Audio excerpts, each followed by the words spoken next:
நான் வெங்காயம் நறுக்கும் போது கண் எரியுதா? என்ன 10 நிமிஷம் தண்ணீர்ல வச்சு பின்னே நறுக்குங்க, கண் எரியாது. நான் மோர் குழம்பு. கோடை வெயில் வாட்டுதா, அப்ப என்ன செஞ்சு சாப்பிடுங்க, உடம்பு குளிர்ச்சியா இருக்கும். இது செரிமானத்துக்கு ரொம்ப நல்லது. அதனால தயங்காம சாப்பிடுங்க, ஆரோக்கியமா இருங்க.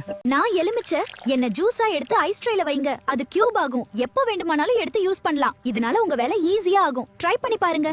நான் அரிசி, நான் பருப்பு, எங்க கிட்ட வண்டு வருது. நான் வேப்பில, நான் பிரியாணி இலை. எங்களை அரிசி பருப்புல சேர்த்து வைங்க, வண்டு வராது. நான் கம்பங்கூழ், நான் ராகி கூழ். எங்களை வாரத்துக்கு 2 முறை சாப்பிடுங்க, உடம்பு சூடு குறையும். ஹாய் ஃப்ரெண்ட்ஸ், இன்னைக்கான டிப்ஸ் என்னன்னு பார்க்கலாமா? எறும்புகள் வரும் மூலையில் சிறிது மஞ்சள் பொடி அல்லது பச்சை கற்பூரத்தை தூவி வைத்தால் எறும்புகள் வராது. சுமு டிப்ஸ் தமிழ் சேனலை லைக் பண்ணுங்க. அப்புறம் மறக்காம எல்லாரும் இந்த வீடியோவை உங்க நண்பர்களுடன் பகிர்ந்து கொள்ளுங்க. எங்களுடைய சுமு டிப்ஸ் தமிழ் சேனலுக்கு கண்டிப்பா சப்ஸ்கிரைப் பண்ணுங்க நண்பர்களே. மிக்க நன்றி.